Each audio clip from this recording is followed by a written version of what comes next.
this is an iHeart podcast. Guaranteed human. Mom, can I have Lingo Kids? Dad, Lingo Kids, please! When did we become the Lingo Kids house? No idea. Last week it was dinosaurs. This week it's... Lingo Kids! Why Lingo Kids? Because it's the best thing ever. We can play games with astronauts, wild animals, and superheroes. With more than 4,000 interactive games, songs, and shows, Lingo Kids is the #1 entertainment platform for young kids. So, no dinosaurs? And dinosaurs. Lingo Kids! Everything kids love. Download it for free. Stuff at Sea is a 5-night, adults-only sailing trip that brings the Stuff podcast universe to life on board. This voyage is a culture-soaked escape where pink sand paradise meets curious minds. Sailing round trip from New York City to Bermuda on October 2nd to 7th, 2026, this voyage drops you straight into the iHeart Podcast Stuff universe. On top of the adults-only experience you already love, you'll get live podcast episode recordings, behind-the-scenes sessions, themed activations, and more unmissable onboard moments. Learn more at virginvoyages.com/stuff. Welcome to Stuff You Should Know from HowStuffWorks.com.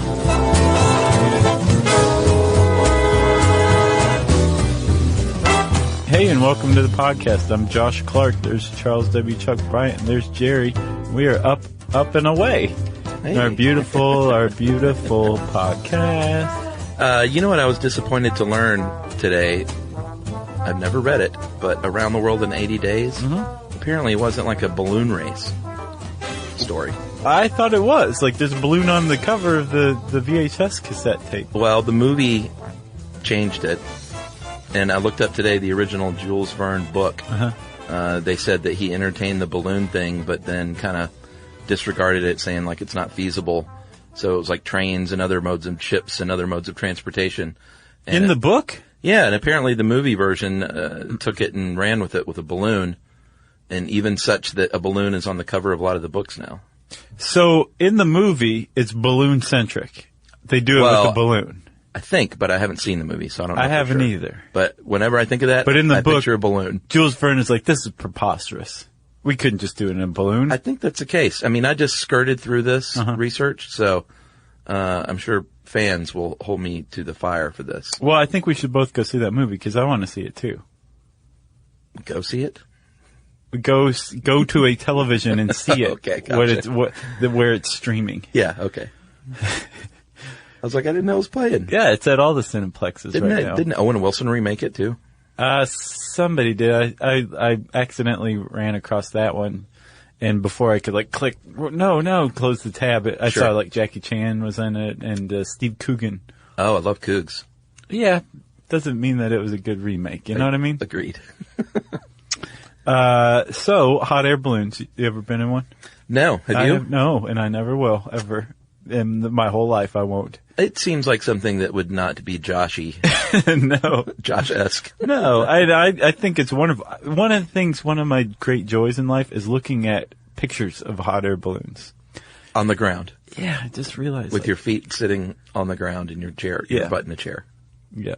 But it's true. I do love looking at pictures of hot air balloons. Have you ever seen a race going on or a gathering, like been out? No, my dad driving? went on a hot air balloon ride. I've seen them out around Callaway Gardens. I've never been to, but there's a really big hot air balloon expo there. Oh, really? Yeah. It's coming up actually in September. Beginning, I think September, maybe Labor Day weekend. Oh. I believe. Why did you sound disappointed just then? Well, I have plans Labor Day weekend. Oh, well. So no ballooning for me. No, but you can look at pictures of it afterward. Your hobby. Yeah. So, but no, I have never been in one. Will you? I mean, I would, but I'm not it's not on my bucket list or anything. Right. If a fan wrote in and said, I'm a balloon pilot, I'd like to invite you on a free trip, then I would totally do it. I'll be by your house to pick you up. Stand on your roof at 6 p.m. Or I may be somewhere close by because you never know where we'll land. There's probably fans at Callaway Gardens. You should go down there with the Stuff You Should Know t-shirt on. Yeah. And just hang out. Sure. So, yeah. And that was a teaser / spoiler, by the way. That was not just a joke. I don't get it. That you never know where we're going to land. I don't get that at all.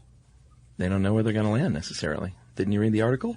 Oh, yeah. I thought you were talking about us. No. I thought you were making like a reference to tour or something like that. No. I mean, the hot air balloon pilot would say, I may land at your house to pick you up, and I may be a mile or two away. I got it. I would put to you, Chuck, that no podcast has ever gone this far off the rails this early in. I think we're right on the rails. Do you? We're talking about hot air balloons. See, we can't even agree on whether we're off the rails or not. All right, let's talk about this. Hot air balloons. Yes. They actually have not the longest history you would think. Usually when we do something like this, we're like, hot air balloons are actually thousands of years old. Yeah, ancient China. Not the case. No, the idea is that the understanding of the principles of how hot air balloons work have been around for a couple thousand years. Right. But hot air balloons themselves, and actually the first human to ever fly, didn't happen until the 18th century, until I think the 1780s, right? For the hot air balloon, 1783. Yeah. With Joseph and Etienne Montgolfier. Not bad names. If you're going to be born in France, those are good names to have. That's right. And they worked for for a paper company, their family's paper company. And then on the side, like, the little floating Japanese lanterns. Mm-hmm. I think they made those for fun out of paper. Right. Because they had leftover paper. Yeah. And that I didn't look into that too much, by the way, for this, did you? The Montgolfier brothers? No, the lanterns.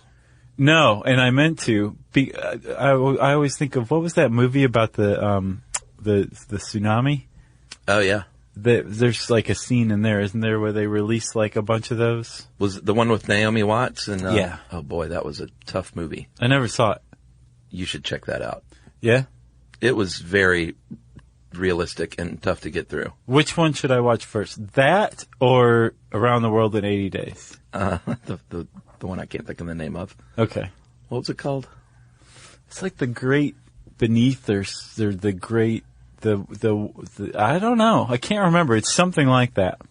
Are you going to look it up? Because if so, I'll start talking about balloon history while you do. You should talk about balloon history. So anyway, the brothers Montgolfier, they started fashioning little, basically model hot air balloons out of paper from their family's mill, like you said. Yeah. And they said, this works.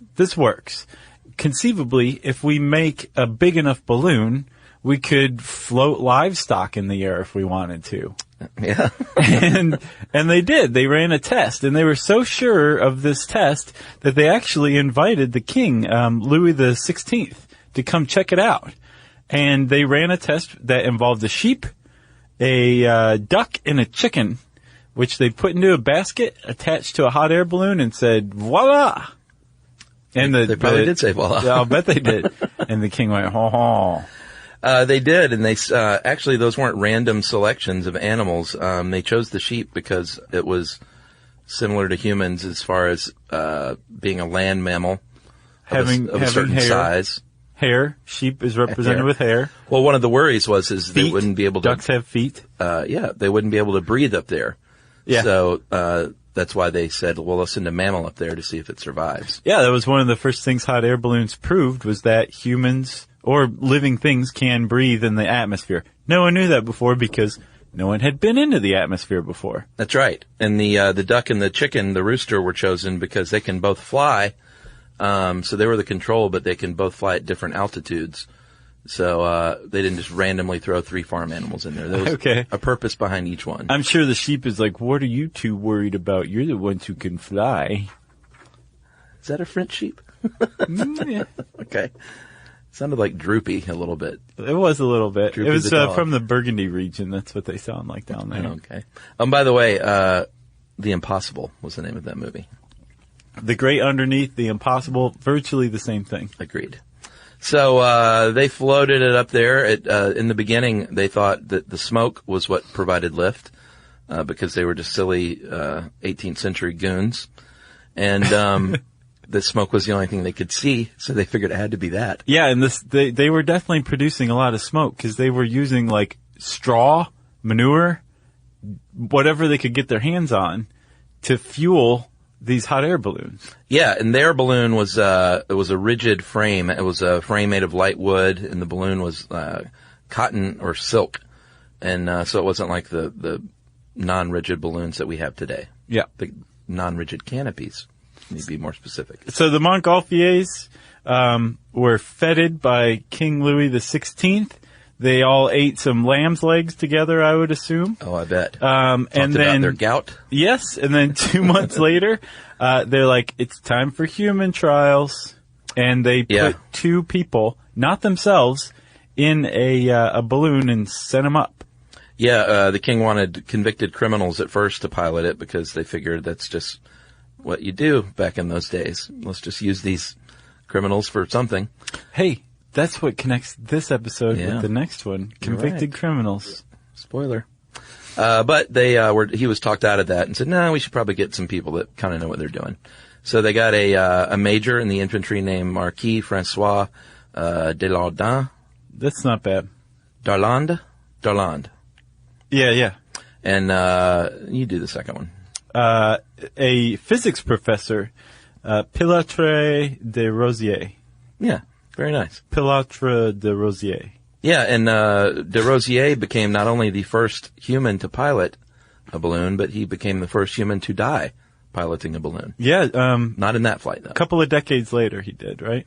Yeah, he tried to fly over the English Channel, and he had a great bad idea that was to put a hydrogen balloon inside of the hot air balloon. Yeah, why just use air? Use something lighter than air. Yeah.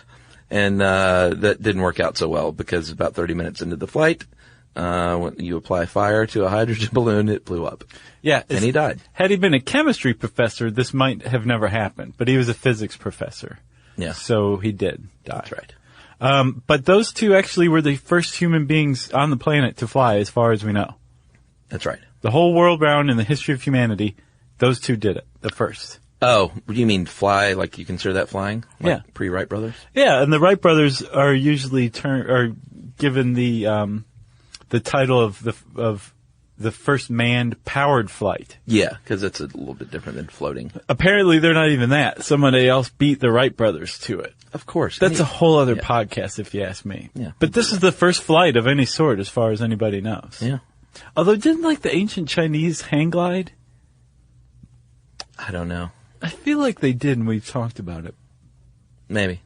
We'll find out. I feel like the ancient Chinese did almost everything way before everyone else did. Yeah, they just didn't tell anybody about it because they were isolationists. Yeah. And look where it got them. Yeah. They're on the rise in the 21st century. So balloons fell out of fashion for a number of years because the dirigible, which we did a podcast on blimps, came into fashion because you can steer those and you can take more people. Yeah, that's a big plus. You can steer them. Yeah. You're not at the mercy of the vagaries of the winds. And then there was something called the smoke balloon. Did you This see sounds like fun. the thing about the flying Allens? No. Did we talk about them in the Circus Family episode? No, but we should have, because they were a circus family, and that's where a lot of the smoke balloon activity took place, was in circuses and fairs in the late 1800s and early 1900s. Yeah. And it was an act. This I would possibly do. No, you wouldn't. I might. Go look at the footage. Because it would be over fairly quickly. Your death? So tell them what a smoke balloon is. Well, that's basically a balloon that's lifted from the ground with the fire, but it's not attached to fire. They basically just hold you to the ground till this thing is full, and then they let you go, and you shoot up in the air. And you're attached to the balloon. Yes. And you are hopefully wearing a parachute. Yes. And everybody's holding the balloon down, and then when everybody lets go, like you said, you shoot up into the air. Yep. And then once you hit your apex and the balloon loses heat and starts to come back down to earth, you get away from it and parachute down. It sounds great. Well, the Flying Allens did all kinds of stuff. Like it was a family of, like teenager kids. Like they were all teenagers? Well, no, they were parents, but they were sending their gotcha. teenage kids up, like 3 at a time, hanging and doing like trapeze work under these balloons. Like one of them brought a cannon up and was shot out of a cannon. Sure. Because that's what you do. Right. And, I mean, it's just crazy. There's actual footage of them trapezing under a balloon and then dropping and parachuting. Wow. And it's like a static line deal. There's no free fall, really. You don't see that these days. What? Smoke balloon acts? You're right. It's because they're probably, I would say they're dangerous. It sounds a little dangerous, but thrilling. Yes, I'm sure it was. So, this was in the late 19th century, right? Is it smoke balloon? Early 1900s. So by the time this had happened, by the time smoke balloons were like a popular carnival attraction, hot air balloons had been basically totally abandoned in favor of dirigibles, right? Sure.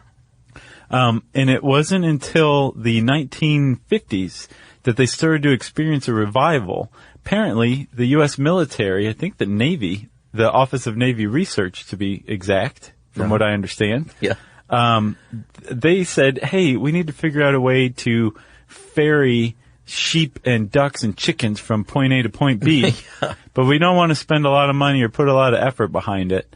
So you, Mr. Ed Yost, come up with an idea for us. How are we going to move our sheep and chickens and ducks?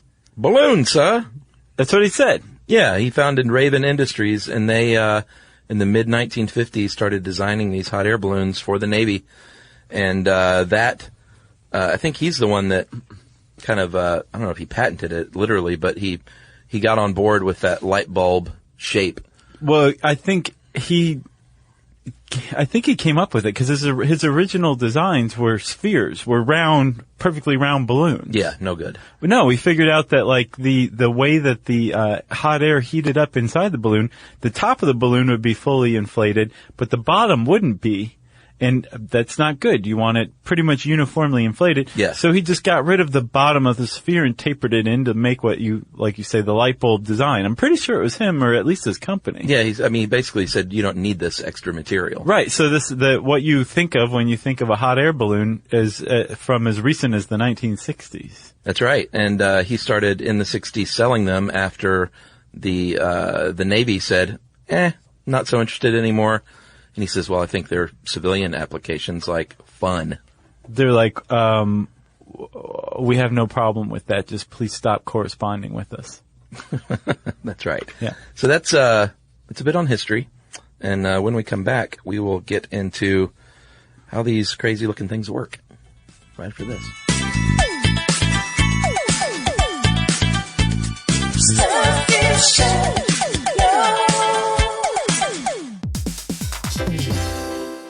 Work can be a little weird. One minute you're in a meeting that could have been an email. The next you're trying to decode corporate jargon that somehow means nothing. And don't even get us started on the quick sync that turns into a 45-minute deep dive. Yeah, well, the truth is figuring out your career isn't always straightforward. Whether you're trying to grow, pivot, or just stay relevant, it can feel like you're navigating it all on your own. Well, that's where LinkedIn comes in. That's right. LinkedIn can help you grow your career, helping you confidently navigate your path with insights, ideas, and inspiration from your professional community. You can stay up to date with the latest trends in your field, connect with people who get it, and discover opportunities tailored to your goals, your experience, and what actually matters to you. Whether you're looking for something new or just trying to grow where you are, LinkedIn gives you the tools and connections to move forward with confidence. Because LinkedIn is the network that works for you. Visit linkedin.com/knowstuff to learn more.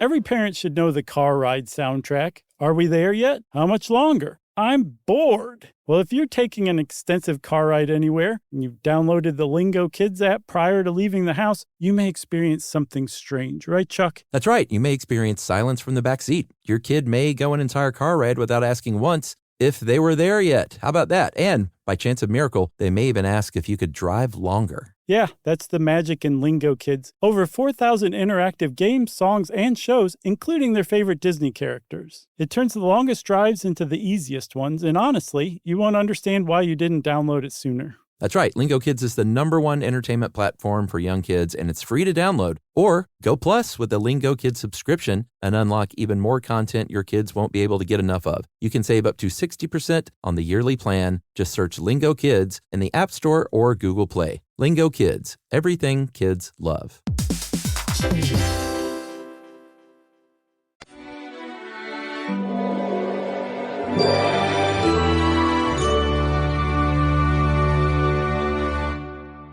right, Josh. Hot air balloons are based on one principle.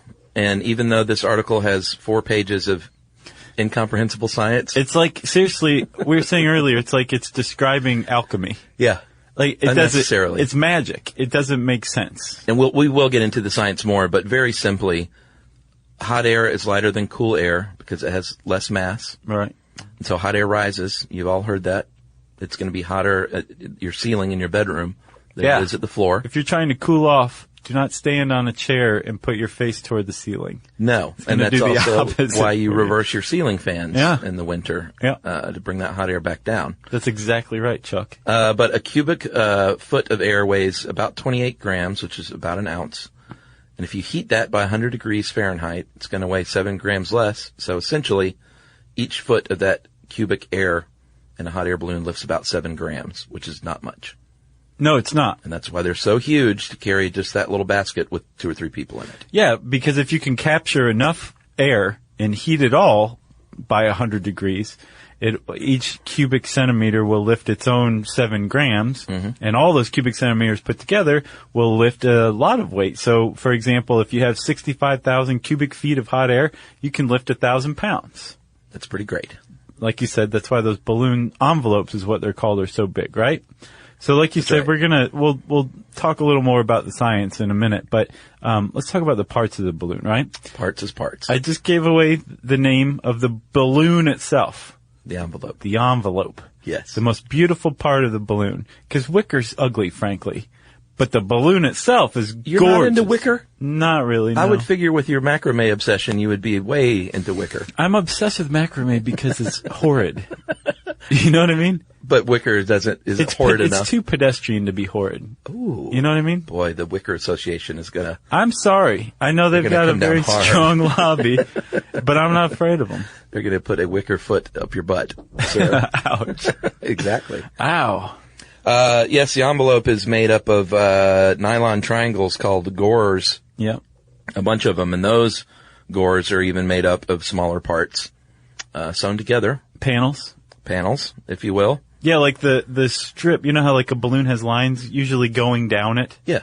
Those in between the lines, the whole thing from top to bottom, that's the gore, right? Yes. But the gore itself is made up of smaller panels that you can't see unless you're close to it. That's right. Yeah. All sewn together. Nylon is what they use because it's light, and it also has the nice feature that it's not as flammable. No, it has a high melting point. Yeah. So you can get it kind of hot before it starts to melt, like Toth from Raiders of the Lost Ark. That's right. What they use as their fuel and their propellant is heat brought on by propane, but not the kind of propane gas that you use in your backyard. This is compressed liquid propane. Right, which means that it takes up a lot less space, so you can use smaller canisters. Which is important because you are carrying them aboard the hot air balloon with you in the basket. So you want more space for paying customers than, propane canisters. Well, you probably want the right mix of both. Sure. That's true. Yeah. But if you can get a smaller and more propane in a smaller canister, that's ideal. Hence why they use liquid propane. The problem is that if you just burn liquid propane, it's not going to burn as efficiently as, say, gas propane. Yeah, you'll just burn through it. Well, they have figured out a way around this, Chuck. With these burners, the things that are at the bottom of the envelope in the little rim that's called the skirt. Yeah. Those are the burners, right? And they're connected by hose to the propane canisters in the basket. That's right. And on the burner itself is a coil that the propane comes into. And there's a pilot light that heats that propane. It burns some of it as it's coming in. Mm-hmm. And then the heat from that burn off heats the coil, so it turns that liquid propane into gas propane at the burner. Then it ignites it. And that's what burns into the hot air within the envelope. So it's pretty clever. Correct. So it converts the liquid propane to gas propane at the burner so that you have a much more efficient burn. Right. And sometimes, let's say if they're flying over a field of cattle, that thing's pretty loud when they're burning the gas. Yeah. Yeah, and they're like, we don't want to disturb the cattle. So they can there's another valve where they can burn just the straight liquid like we were talking about. Right. It's much quieter. It'll keep you aloft. Keep you aloft for a little while. I think it's a very nice thing to do because they don't want to scare the livestock. Well, and I imagine as a passenger, it's much more, user-friendly, rider-friendly if you just hear that little sound and not that big. Do it again. Yeah, that would annoy me at a certain point.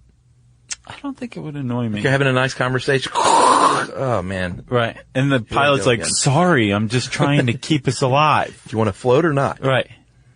Or fly, excuse me. I think float's accurate, too. So the skirt that we mentioned is, it is nylon as well, but it is coated in a fire-resistant material, right, which is very key because that's where the hot stuff is. And so the basket is traditionally wicker, not for any kind of throwback purposes. I had no idea. I didn't either. I always figured it was throwback. I always thought they were just trying to annoy me. Like a beautiful hot air balloon, then like the world's ugliest little box, right? Uh-huh. It turns out that wicker plays a role in absorbing the impact of landing. Yeah, it makes sense. I still have a hard time believing they can't build something better. Right. Something out of like the same stuff they make super balls out of. Yeah, or something with shocks or springs or, that's like Kevlar. I don't know. Well, the great aspect of it is when you add shocks or something, you're adding weight. Wicker, you need the wicker to stand in, but because it's woven, it will absorb that impact and distribute it across the wicker rather than up into your knees as much. Yeah, I think it makes sense. It kills several birds with one stone. I think it's one of those, if it's not broke, don't fix it deals. Probably. Like they probably looked into it and been like, wicker's fine. But can't they like wrap it in construction paper or something? One guy made a glass bottom basket. That sounds terrible. I think it's a great idea. They should all be glass bottom. Oh, man. Because then you can just look at I know. Well, you know I would totally lose my mind. There is an upper, the more, fuel you pump in there, it's going to rise, but there is an upper altitude limit because the air becomes thin and, you can't lift the balloon any further basically at a certain point. Well, let's talk about what you're talking about real quick. Let's talk about the science. All right? All right. So, why? It doesn't make any sense that you, that there would be an upper limit, that the balloon will only float up to a certain height in the atmosphere. It doesn't make sense until you understand the forces at play of what makes a hot air balloon float, right? Right.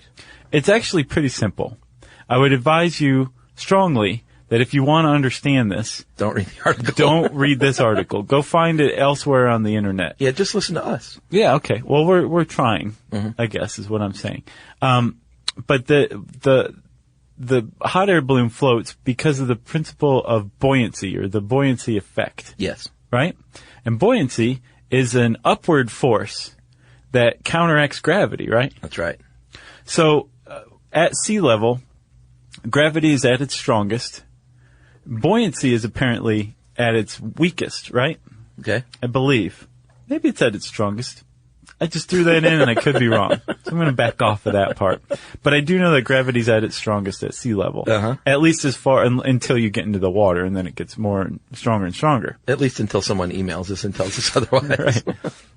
So, the air at sea level has a lot of gravity acting on it. And one of the reasons why it has a lot of gravity acting on it is because that's where the most air molecules are found in the entire atmosphere of the Earth. Yeah, these air molecules are all around us at all times. Right. We can't see them, but they're smashing into each other. They're creating energy, which is air pressure. Right. So the movement of these air particles combined with their mass, I mean, they're very, very tiny, but they still have mass. And sure. Because there's such a mind-boggling number of air molecules in the atmosphere, there's enough of them, they have enough of a combined mass that they have a substantial mass that gravity can act on. That's right. And again, it has its strongest force at sea level, right? So air pressure is strongest at sea level because the air is denser there. Okay? Okay. Now, if you have air that's lighter than the air at sea level, that air will float. That's right. And when you apply heat to it, it's going to be lighter. Right, and the reason it's lighter is because it expands. Right. Okay, so it's less dense. Yeah. Is it fewer molecules or just less dense? I think it's not necessarily fewer. They just occupy a larger space, right? Yeah, that makes sense. So it's less dense, which means just like with water, if you take a cork is less dense than water, which is why when you put a cork in water, it's going to float. Yes. It's buoyant. Air is the same thing as water. They're both fluids. Yeah. So the same principles are at work that Archimedes figured out years and years ago. Yeah. In the air as well. So if you could take this hot air and capture it in some sort of way, like in a very envelope of nylon? Yeah, like a very light vessel like that, it will float and it will displace, it will be as buoyant as in an equal amount to the weight of the air it displaces. That's right. So it has that lift. So that's all that's at work. Is warmer air floats above colder air because it's less dense. And all a hot air balloon does is capture warm air so that it will float, and you attach your basket onto it and you get to float with it. Nice job. Thank you. I'm sure I got a few things wrong in there, but no, we did okay. I think that was pretty dang close. It sounds like somebody's being killed in the other room. I know. We should go investigate. You want to take a break? Yeah, let's take a break and we'll get to how to pilot these beasts. Yeah.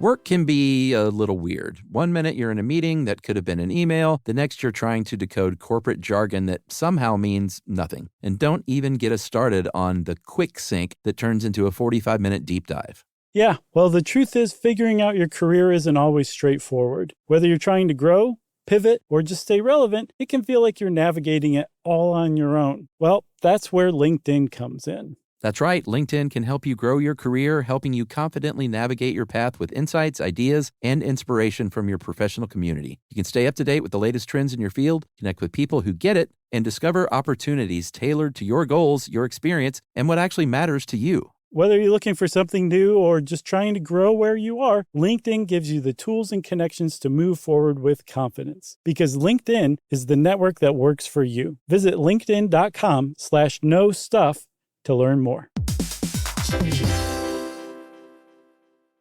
Mom, can I have Lingo Kids? Dad, Lingo Kids, please! When did we become the Lingo Kids house? No idea. Last week it was dinosaurs. This week it's... Lingo Kids! Why Lingo Kids? Because it's the best thing ever. We can play games with astronauts, wild animals, and superheroes. With more than 4,000 interactive games, songs, and shows, Lingo Kids is the #1 entertainment platform for young kids. So, no dinosaurs? And dinosaurs. Lingo Kids! Everything kids love. Download it for free.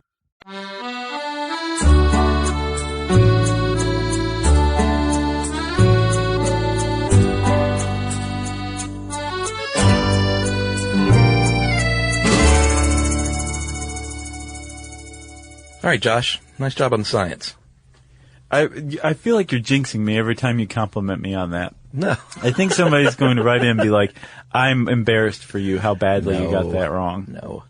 So if you go to pilot one of these things, it's pretty simple.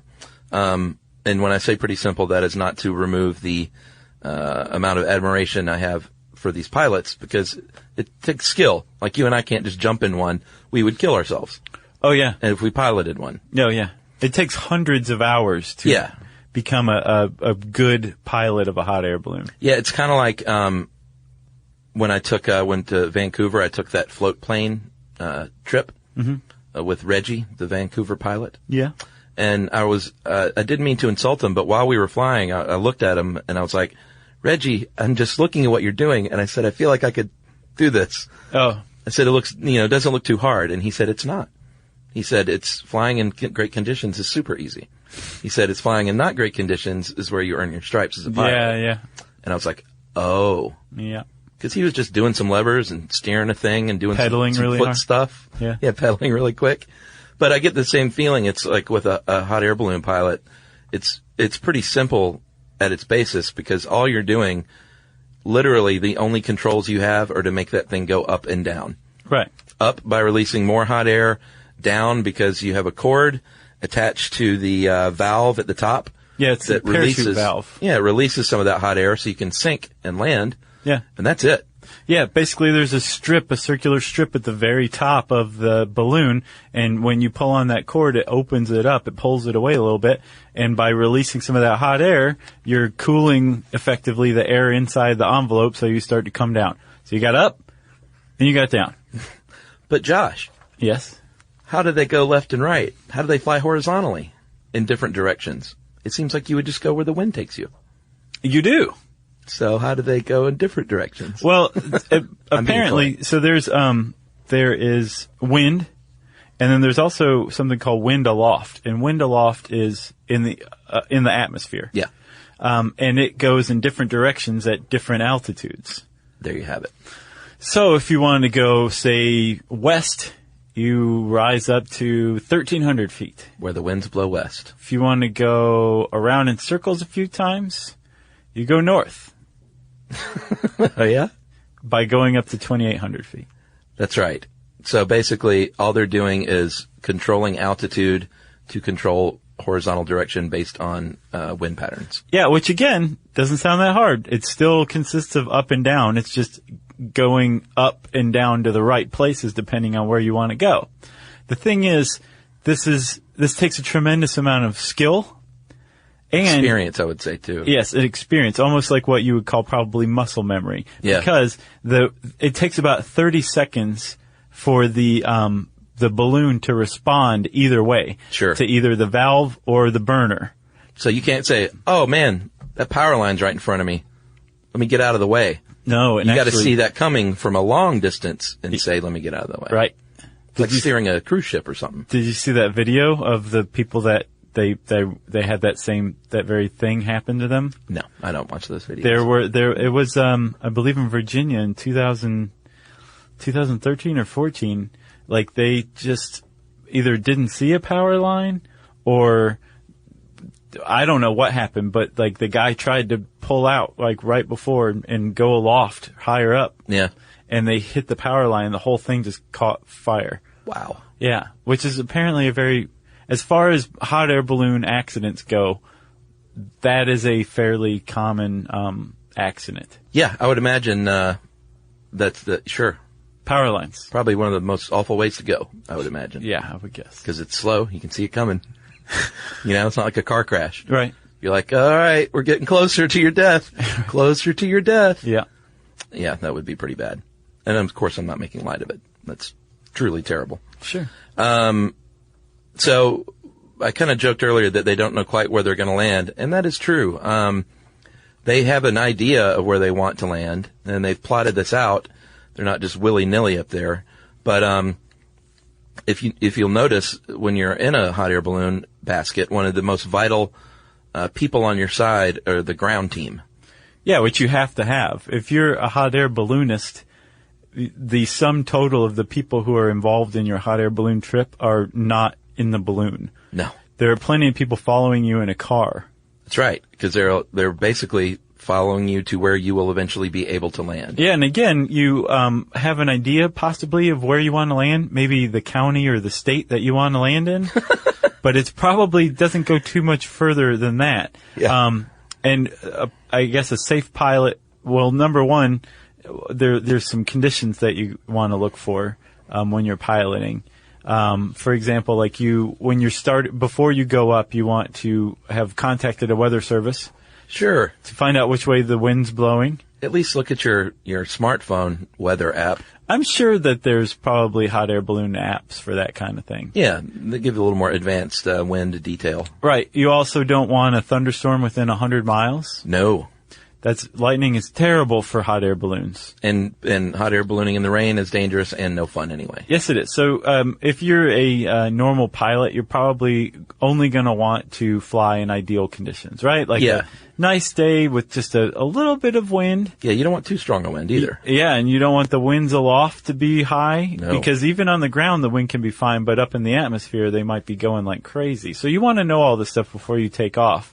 And then when you do take off, you're constantly looking around for potential emergency landing sites. Yeah, that part was a little scary. Yeah, you may, whatever happens, you may need to land immediately, and it's not like pulling a car over on the shoulder of a highway. Right. Which can be dangerous enough at high speeds. True. This is like landing a hot air balloon, again, in a civilized world with lots of power lines everywhere, and roads and lakes and all sorts of stuff that you don't want to fly into. So you constantly have to be looking out for a place to land. Yeah, you probably don't think about all the stuff around you until you're up in a balloon like that. Yeah. And you know that each one of those things is a hazard. Yep. The other thing a pilot will probably do is send up just a regular old helium balloon. They call them pieballs. Yeah. Pilot balloons. But it's just a balloon. And they'll send that baby up there just to see, like, okay, where's that guy going? Because that's where we're going to be going. Right. And they watch it and just kind of chart its course for a little while. And then off they go. Oh, there's also some other things on board. Of course, it's not just a basket. They're going to have an altimeter and a variometer. Right. Just to know where they are, of course. And but other than that, it's pretty rudimentary. Yeah, it really is. And the ground crew also is not just there to follow you in the car. And one of the reasons they're there following you in the car is to give you a ride back home. Because it's almost impossible to go land back at the same place you left from. Yeah, because you started in Georgia and you landed in Alabama. Right, exactly. So the ground crew is also there to help you set up, which apparently is not as involved as you would think. It takes 10 to 15 minutes to unpack fully a hot air balloon and have it floating. Yeah, it's basically in a big stuff sack, like a sleeping bag. They lay it out onto a covering, like a pad on the ground to protect it. Yeah. They start blowing it up with a fan, just a regular old fan. Yeah. Just to kind of get some air in that thing. And then they will start shooting it with the hot air, and it starts to, increase in size and then rise up, and they've got it tied to the truck or whatever, the basket. Yeah. And everybody's holding it on the ground. Or staked to the ground, I imagine. Yeah. And then, until as it gets bigger and bigger, you just sort of sit around and wait, put the champagne on ice. Sure. Because that's a tradition when you land. Yeah, as is the traditional leg of lamb per passenger. No, it really is. The champagne toast is, that started back in the olden days as a, sort of to placate farmers when they would land on their land. Oh, they bring champagne with them? Yeah, farmers were like, I don't want you landing on my land. First of all, that thing scares me. B, you're landing on my property. Yeah. You're scaring my cattle. And the guy would be like, well, what about some champagne? Yeah, they would offer him champagne. And the farmer would be like, my one weakness. He was already drunk. Oh, gotcha. Because it was in the Champagne region. Oh, yes. Of France. He's like, I already have a bunch of this. I don't need your champagne. But that tradition still holds true today. You take a champagne toast when you land. You might say soft winds and gentle landings. Or you might recite the balloonist blessing or balloonist prayer, which is, the winds have welcomed you with softness. The sun has blessed you with its warm hands. You have flown so high and so well that God has joined you in your laughter and set you gently back into the loving arms of Mother Earth. Clink, guzzle, guzzle, burp. You didn't make that up just now? No, that wasn't riffing? That's the balloonist blessing. It's good, Chuck. Yeah, that was just scatting a poem.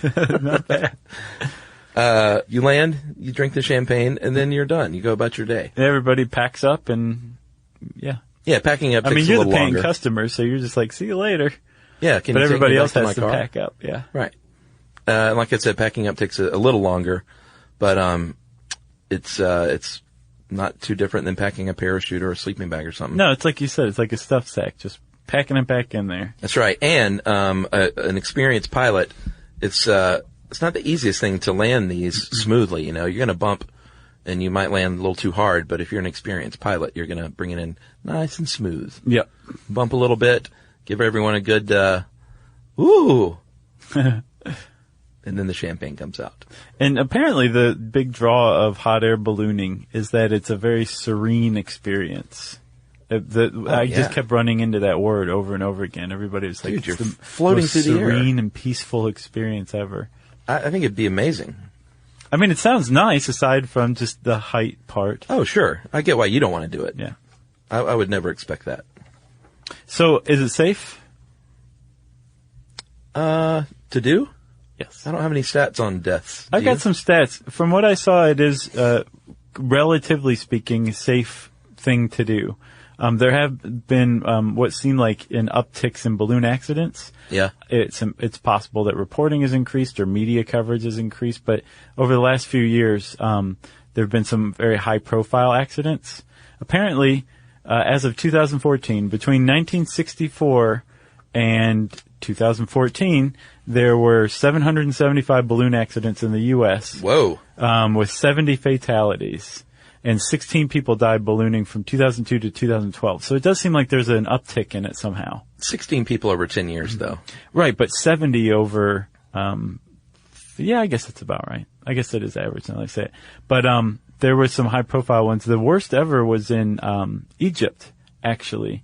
In, I think over Luxor, 19 of 21 people on board a hot air balloon died when it caught fire. Yeah, we didn't point that out. They can make these baskets really large now, if the balloon is large enough, obviously. Yeah. I've seen double deckers too. Yeah. I don't know about that. I haven't seen a double decker. That sounds kind of neat. That's pretty neat. But supposedly overall, it's a relatively, safe thing to do. Let's call it safe-ish. Safe-ish. And, if you have some money, it's something you could get into. If you want a little 2-person hot air balloon, it'll set you back about $22,000. And a 3 to 4 person, $35,000 to $45,000 for your very own hot air balloon with everything. And includes everything. Yeah, they can be shaped like, they have all kinds of crazy shapes now, if you've seen balloon shows. Yeah. Like, I've seen them shaped like a castle or like a car or like Charlie Brown. I saw one with a spike through it. It was hilarious. Oh, like it was punctured? Uh-huh. That's the one I get in. Yeah. And then if you are into this kind of stuff, or you want to find out whether you're into this kind of stuff, if you're in Georgia or the Southeast, you can go to Callaway Gardens Sky High Hot Air Balloon Festival. And then the big one is in Albuquerque. Oh, sure. The Albuquerque International Balloon Fiesta. It happens every year. I think it's in a couple months. Nice. Yeah. I'd love to go to that. So there you go, hot air balloons. You got anything else? Yeah, I got some more stuff from our buddies at Mental Floss. They had a great 10 facts about hot air balloons. Here's one fact. Okay. There was a balloon duel in 1808. Oh, yeah? 2 Frenchmen were in a love triangle, and they figured the best way to settle it was to get up and shoot at each other's balloon. I feel like I've heard about that before. Pretty silly Frenchy thing to do. Yeah. And one of the guys shot the other guy's balloon, the other guy missed, and the balloon crashed and killed the guy. Wow. Hooray. And then in the U.S., there was the Union Army had a balloon corps. Abraham Lincoln started the balloon corps. They had 7 balloons, and with names like the Intrepid, and they would track enemy movement. They've been used in reconnaissance since the 1700s. Yeah. With the French army. Yeah. So the Union Army did that, and then the Confederates made their own, I guess, out of whatever, clothing they had laying around. Right. And they just had the one balloon, and it was captured by the Union Army. Oh, really? Yeah, in 1863. They were like, give us back our balloon, sir. Wow. Well, thanks, Chuck. Thank you, friends at Mental Floss. Yeah. Thank you for listening to this episode of Stuff You Should Know. If you want to know more about hot air balloons and alchemy, you can type that word into the search bar at howstuffworks.com. And since I said alchemy, it's time for listener mail. I'm going to call this a surefire way to get on listener mail. Hey guys, I'm writing you from the county of Essex in England. Only started listening about a month ago, and I can't get enough. I've been trying to think of the best way to guarantee it's read on the air, so I found out some common traits. One, it should compliment you and massage your egos in some way. Yeah. And number 2, for balance, the letter should point out a mistake or oversight. Yeah. But also make an interesting contribution. Yeah, this guy's got it set. So first of all, I love the podcast. You're both awesome and really funny and smart. Second, I really am intrigued by the podcast on left-handers? Let's just call them lefties. Lefties. And particularly the bit about how being left-handed can be an advantage in sports. As you were saying, I felt sure that you would mention the case of Rafael Nadal, the tennis player. was mentally imploring you to do so, but you're not familiar with the story, I guess. No. He was born right-handed, but from the first time he picked up a racket, he was trained by his uncle to play with his left hand to make him, to give him an advantage and make him more difficult to beat. Most people believe him to be left-handed, but don't you think that's amazing that a player can become the best in the world, or at least the best on clay court, ever, perhaps, playing with their weaker hand? Pretty neat. It is very neat. It also poses an interesting question over how much the dominant hand that we're born with is actually just a state of mind that can be retrained. Yeah. Keep up the good work, chaps. And that is from Joe Broomfield. Thanks a lot, Joe. Essex. Yeah, that worked pretty well. That was a classic listener mail. Classic. If you want to try your hand at a classic listener mail, you can lay it on us, but we are also always willing to give points for creativity, too. Sure. You can tweet to us at SYSK Podcast. You can join us on Facebook.com/Stuff You Should Know. You can send us an email to StuffPodcast@HowStuffWorks.com. And as always, join us at our home on the web, StuffYouShouldKnow.com.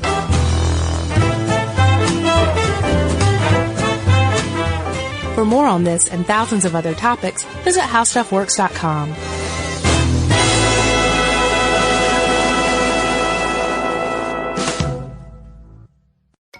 Can I have Lingo Kids? Dad, Lingo Kids, please! When did we become the Lingo Kids house? No idea. Last week it was dinosaurs. This week it's... Lingo Kids! Why Lingo Kids? Because it's the best thing ever. We can play games with astronauts, wild animals, and superheroes. With more than 4,000 interactive games, songs, and shows, Lingo Kids is the #1 entertainment platform for young kids. So, no dinosaurs? And dinosaurs! Lingo Kids! Everything kids love. Download it for free.